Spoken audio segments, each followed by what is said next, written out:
चलिए बात करेंगे अब वर्ल्ड वॉर के काउंटडाउन को लेकर और बड़ी खबर निकलकर सामने आई है, उसका रुख कर लेते हैं, जहां इजराइल ने मुस्तफा खामेनेई को लेकर सवाल उठाया है और इजरायली सेना ने एक्स पर पोस्ट करके पूछा कि मुस्तफा खामेनेई कहां है। आईडीएफ ने पूछा है ये उनका चेहरा क्यों नहीं दिख रहा है। ये बड़ी अपडेट जो सामने आ रही है, क्या वो छिपाने की कोशिश कर रहे हैं, ये सवाल जो है पूछा गया। इजरायली सेना ने आगे कहा कि ईरान के लोगों को अपने नेता से ये जवाब मिलना चाहिए कि देश को मौजूदा हालात में क्यों पहुंचाया गया। ये बयान ऐसे समय में आया है कि जब मुस्तफा खामेनेई पर पहला संदेश ईरानी सरकारी मीडिया पर न्यूज एंकर ने पढ़कर सुनाया था और वो खुद कैमरे पर दिखाई नहीं दिए। ये बड़ी खबर जो फिलहाल निकलकर सामने आ रही है, मुस्तफा खामेनेई का ये जो संदेश है, वो संदेश जो है टीवी चैनल के एंकर ने पढ़ के सुनाया था और मुस्तफा खामेनेई जो है वो खुद कैमरे के सामने नहीं आए थे। ये बड़ी खबर है जो फिलहाल निकलकर सामने आ रही है। एक ये बड़ा सवाल यहाँ पर इजरायली सेना के द्वारा ये उठाया गया। इजरायली सेना ने सवाल उठाते हुए कहा कि आखिर देश को इस हालात में क्यों पहुंचाया गया है और कौन जिम्मेदार है। ये बड़ी खबर है। मुस्तफा खामेनेई को लेकर इजरायली सेना ने एक्स पर पोस्ट करके सवाल पूछा, मुस्तफा खामेनेई कहां हैं, ये बड़ा सवाल पूछा और उनका चेहरा क्यों नहीं दिख रहा है, ये भी पूछा गया है। क्या छिपाने की कोशिश कर रहे हैं, ये भी पूछा गया। तो ये बड़ी खबर जो फिलहाल निकलकर सामने आ रही है, एक बड़ा दावा, एक बड़ा सवाल यहाँ पर यह किया गया। तो जिस तरीके से स्थितियाँ बनी नजर आ रही हैं, इन स्थितियों के बीच अगर बात करें, जब से यहाँ पर आयतुल्लाह खामेनेई की मौत हुई है, उस कभी भी जो है यहाँ पर मुस्तफा खामेनेई जो है नजर नहीं आए हैं। और अब इजरायली सेना का ये बड़ा सवाल। इसी विषय पर बातचीत करने के लिए हमारे साथ दो खास मेहमान जुड़ गए हैं, उनका परिचय सबसे पहले मैं आपसे करवा दूं। हमारे साथ retired colonel TP Tyagi ji जुड़े हैं, रक्षा विशेषज्ञ के तौर पर। हमारे साथ विदेश मामलों के जानकार हैं रवि अरोड़ा जी। आप दोनों मेहमानों का बहुत स्वागत है इस चर्चा में। और चर्चा की शुरुआत सबसे पहले मैं रवि अरोड़ा जी से करना चाहूंगा। रवि जी, जिस तरीके से यहाँ पर स्थितियों को लेकर बात करें, ये स्थितियां बड़ी विपरीत से इस वक्त बनी नजर आ रही हैं, युद्ध के हालात है, लेकिन ईरानी सेना के द्वारा जिस तरीके से सवाल किया गया है, क्या इस सवाल के माध्यम से ईरानी सेना जो है वो जो माफ कीजिएगा इजरायली सेना जो है वो ईरान की जनता को संदेह में डालना चाहती है, ईरान की जो जनता का सरकार के ऊपर भरोसा है उस भरोसे को तोड़ने की कोशिश कर रही है? क्योंकि जाहिर सी बात है कि मुस्तफा खामेनेई आज तक नजर नहीं आए हैं। अगर हम आयतुल्लाह खामेनेई की मौत को लेकर बात करें, तब भी वो नहीं दिखे और अब भी नहीं दिखे। जी बिल्कुल, निश्चित तौर पर खामनेई की मौत के बाद जिस प्रकार से उनको मार दिया गया, ऐसे में मुस्तफा खामनेई सामने नहीं आ रहे, क्योंकि कहीं ना कहीं वह ग्राउंड के पीछे से पूरा स्क्रिप्ट लिख रहे हैं और आईजीआरसी जिस प्रकार से हमले कर रही है, जिस प्रकार से ड्रोन से हमले किए जा रहे हैं और लगातार तो न सिर्फ इजराइल को बल्कि मिडिल ईस्ट के सभी देशों को जवाब दिया जा रहा है जहां भी मिलिट्री बेस अमेरिका के हैं। तो ऐसे में इजराइल कहीं ना कहीं संदेह में डालने की जरूर कोशिश कर रहा है। इजरायली सेना का यह बयान मायने रखता है, लेकिन सच्चाई यह है कि वो कहीं ना कहीं ये जानना चाहते हैं आखिर मुस्तफा खामेनेई है कहाँ, क्योंकि मुस्तफा खामेनेई को भी पता है कि किस प्रकार से खामेनेई जब पिछली बार इजराइल के साथ 12 दिन की लड़ाई हुई थी, तब तबस के रेगिस्तान में खामेनेई जाकर छुपे थे, लेकिन लास्ट मोमेंट पर जब इस बार जब जंग छिड़ी, तो ऐसे में खामेनेई का सामने आना, जिस प्रकार से वो डटकर सामने रहे और उन्होंने कहा मुझे मौत कबूल है लेकिन मैं डटकर लड़ूंगा, तो ऐसे में जैसे उनकी हत्या कर दी गई, मिलिट्री के टॉप कमांडर्स को मार दिया गया, तो कहीं ना कहीं ऐसा मुस्तफा खामेनेई के भी, आपको याद होगा भी पीछे जब उनकी रैली थी उस पर भी हमला हुआ था। तो ऐसे में मुस्तफा खामेनेई अभी अंडरग्राउंड है, वो सामने नहीं आ रहे, क्योंकि कहीं ना कहीं उन्हें भी डर है कि उनकी हत्या हो सकती है। लेकिन इजराइल उकसाने की कोशिश कर रहा है। मुझे लगता है कि इजरायली सेना का यह बयान कहीं ना कहीं ईरान की जनता को भ्रम में डालने से ज्यादा कहीं ना कहीं उकसाने की भावना है, ताकि मुस्तफा खामेनेई सामने आए। लेकिन सच्चाई यह है कि अब जो ईरान है बड़ा फूक फूक कर कदम रख रहा है और अभी जंग जिस प्रकार से तेजी से बढ़ रही है, 14 दिन बीत चुके हैं और ऐसे में लगातार जिस प्रकार से जवाब दिए जा रहे हैं, और सबसे बड़ी बात सस्ते ड्रोन से जिस प्रकार से F-35 या B-2 बॉम्बर्स से जो जवाब देने की अमेरिका या इजराइल द्वारा कोशिश की जा रही है, मैं समझता हूं बहुत मुश्किल में इस समय अमेरिका और इजराइल पहुंच चुके हैं। और खासकर जिस प्रकार से न सिर्फ जवाब, थार जैसी अत्याधुनिक मशीनें, जो इंटरसेप्टर मिसाइलें तो से वार तो किया जा सकता है, लेकिन सच्चाई है कि वह बहुत कॉस्टली है, उनकी लागत लाखों डॉलर में है, जबकि जो ड्रोन बनाए जा रहे हैं उनकी जो लागत है वो हजारों डॉलर में है। तो ऐसे में कहीं ना कहीं नुकसान भी बहुत ज्यादा अमेरिका और इजराइल को हो रहा है। बिल्कुल रवि जी, जाहिर तौर पर जिस तरीके से आपने जिक्र किया, स्थितियां बड़ी विपरीत ये बनती नजर आ रही हैं और इन विपरीत स्थितियों के बीच ये बड़ा सवाल भी किया जा रहा है। आप दोनों से मैं रिक्वेस्ट करूंगा प्लीज आप बने रहें। एक बड़ी खबर भी निकलकर सामने आ रही है, उसका रुख कर लेते हैं, जहां ईरान में एक साथ कई जगहों पर हमला किया गया है। ईरान के तेहरान, इस्फहान, करज में धमाके हुए हैं और अहवाज और अबादान, तबरीज में भी धमाके की आवाज सुनाई दी है। यानी कि एक साथ कई धमाके, कई बड़े धमाके, और इन धमाकों की आवाज जो है वो सुनाई दी। ये बड़ी खबर निकलकर सामने आ रही है। लगातार हमले जो हैं वो जारी हैं और दोनों खास मेहमान भी लगातार बने हैं, उनका रुख करेंगे सीधे।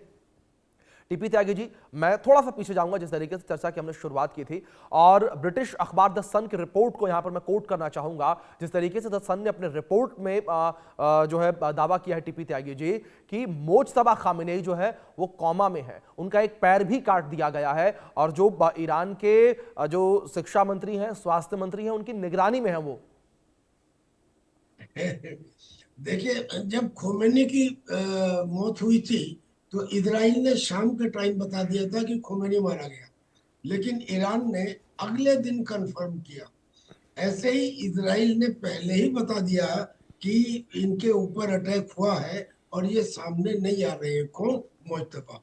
मोज्तबा की बहन मारी गई, मोज्तबा की पत्नी मारी गई, मोज्तबा की परिवार के और सदस्य मारे गए। तो मोज्तबा कैसे बच गए? और अगर बच गए तो वो सही सलामत कैसे बच गए?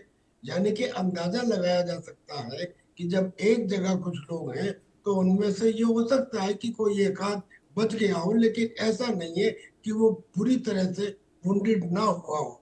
लिहाजा मैं ब्रिटिश अखबार के इस स्टेटमेंट से सहमत हूँ कि वो बुरी तरह से जख्मी है। हो सकता है उनका पैर एम्प्यूट कर दिया गया हो। अगर ना किया होता तो आज 14 दिन हो गए युद्ध को। इसमें युद्ध में जो सुप्रीम कमांडर है, यानी कि जब अरगाची और पेजेश्कियन कोई बयान देते हैं, जैसे उन्होंने दिया कि जी हम माफी मांगते हैं और हम जो मिडिल ईस्ट के कंट्रीज हैं उन पे हमला नहीं करेंगे, लेकिन वो बात नहीं मानी गई। क्या कहकर? ये कहकर कि पेजेश्कियन और अरगाची ये पॉलिटिकल लोग हैं और पॉलिटिकल लोगों को सिक्योरिटी और फॉरेन पॉलिसी के ऊपर बोलने का अधिकार नहीं होता। उसका अधिकार केवल दो को होता है, IRGC या सुप्रीम कमांडर। अब जो सुप्रीम कमांडर है वो है मोज्तबा, उनको ये अधिकार है। 14 दिन से बोले नहीं, और जब बोले तो उनका रिकॉर्डेड मैसेज उनके फोटो के साथ दिखाया गया।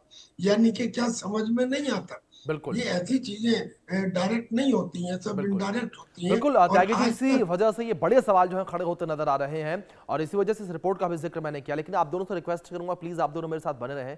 कुछ जानकारियां हैं ग्राफिक्स के माध्यम से, ये अपडेट्स, ये जानकारी अपने दर्शकों तक हम पहुंचा दें कि ईरान के नए नेता के रूप में मोज्तबा खामेनेई का पहला संदेश किस तरीके से निकलकर सामने आया। ईरानी टेलीविजन पर प्रसारित ये किया गया और एंकर ने खामेनेई का संदेश टीवी चैनल पर पढ़कर सुनाया है और खामेनेई ने संदेश में स्ट्रेट ऑफ होर्मुज की नाकेबंदी जारी रखने और मिनाब स्कूल के बच्चों सहित शहीद हुए लोगों के खून का बदला लेने पर जोर दिया। अब ये बयान किस तरीके से सामने आया वो भी आप समझिए भीषण जंग जो है वो और होती नजर आएगी, क्योंकि मोज्तबा ने कसम खाई हुई है और आप समझिए ईरान के सुप्रीम लीडर का पहला ये बयान जो है वो निकलकर सामने आया है और सरकारी टीवी चैनल ने ये बयान पढ़कर सुनाया। ध्यान दीजिए, पढ़कर सुनाया गया है ये बयान और मोज्तबा की अमेरिका को खुली धमकी जो है वो सामने आई है, खुली धमकी दी गई है अमेरिका को इस बयान के माध्यम से और शहीदों का बदला लेने की कसम मोज्तबा खामेनेई ने खाई है। इसके बाद मोज्तबा बोले कि हर मौत का बदला लेंगे, हर एक मौत का बदला लेने की बात फिर से दोहराई गई है और साथ ही साथ होर्मुज की खाड़ी बंद रखने की धमकी जो है वो भी यहां पर दी गई है। इस बीच एक बड़ी खबर भी सामने आ रही है, ईरान में एक साथ कई जगहों पर हमला हुआ। बड़ी खबर है ये, एक साथ कई जगहों पर हमला। ईरान के तेहरान, इस्फहान, करज में धमाके हुए हैं। ये बड़ी खबर निकलकर सामने आ रही है, कई धमाके एक साथ और जो है ये बड़े धमाके जो है अहवाज और अबादान में भी हुए हैं। ये बड़ी खबर निकलकर सामने आ रही है। तो ईरान में एक साथ कई जगहों पर ये धमाके जो हैं वो हुए हैं। एक साथ कई जगहों पर बड़े धमाके, उनको लेकर ये बड़ी खबर जो है वो निकलकर सामने आ रही है। और दोनों खास मेहमान लगातार हमारे साथ जो है वो बने हुए हैं, जिनसे हम लगातार इस विषय पर चर्चा कर रहे हैं, सवाल जवाब कर रहे हैं। और इसी के साथ मैं रवि अरोड़ा जी का रुख करूंगा। रवि जी, वही जिक्र जो है निकलकर सामने आया, जिस तरीके से ये अपडेट्स निकलकर सामने आई जो दर्शकों तक हमने पहुंचाई, कि बड़े सवाल खड़े होते हैं कि जो मैसेज मुस्तफा खामनेई का सामने आया वो मैसेज भी पढ़कर सुनाया गया है। जी बिल्कुल, मैं समझता हूँ जिस प्रकार से अभी जिक्र चल रहा था कि उन पर जो हमला हुआ था उसमें वह पूरी तरह से घायल हो चुके हैं, ऐसा हो सकता है। और सबसे बड़ी बात यह है कि अमेरिका को देखिए, समझने वाली बात यह है कि जो अमेरिका है वहां रिजिम चेंज करना चाहता था लेकिन वो नहीं कर पाया। दूसरा, वो जिस प्रकार से IRGC के हौसले जो है पस्त करना चाहता था वो भी नहीं कर पाया। अभी समझना यह हुआ कि रूस और यूक्रेन की लड़ाई को आज 4 साल बीत चुके हैं, लेकिन अगर अमेरिका, इजराइल और ईरान के बीच में जो जंग चल रही है, अगर यह 3 महीने भी टिक जाती है तो समझिए पूरी दुनिया के अंदर त्राहिमाम मच जाएगा। और मचना शुरू हो चुका है दुनिया के कई देशों में। जिस प्रकार से गैस ईंधन की कमी हो गई है, तेल की कमी हो गई है, लगातार जिस प्रकार से पाकिस्तान ने तो लॉकडाउन तक कर दिया है। और इसका असर सिर्फ साउथ एशिया में नहीं है, आप ये समझिए इसका असर पूरी दुनिया में है, यूरोपीय देशों में भी है और खासकर अमेरिका में भी है। अमेरिका में भी जिस तेजी से पेट्रोल के रेट बढ़ रहे हैं, जिस प्रकार से वहाँ डीजल के रेट बढ़ रहे हैं, तो ऐसे में ये साफ दिख रहा है कि अमेरिका भी इससे अछूता नहीं रहा है। और दूसरा, जिस प्रकार से उसकी जो आर्थिक स्थिति है जो पहले से, क्योंकि लगातार जो उसको नुकसान हो रहा है, तो मैं समझता हूँ कहीं ना कहीं अमेरिका के लिए भी एक बड़ा चैलेंज है। और ऐसे में कुछ मुस्तफा खामनेई को मारना या ना मारना ये अलग चीज है, लेकिन वहां रिजीम चेंज कैसे होगी, किस प्रकार से वहां बदलाव लाया जाएगा, किस प्रकार से सत्ता परिवर्तन अमेरिका करेगा और युद्ध के मायने क्या रहने वाले हैं, पॉलिसी क्या। देखिए, जिस पॉलिसी को लेकर अमेरिका चला था, जिसको जो उसके ऊपर इजराइल का दबाव था, जो उसके ऊपर सऊदी अरब का दबाव था, उसके तहत उसे हमला तो कर दिया, युद्ध भी शुरू हो गया।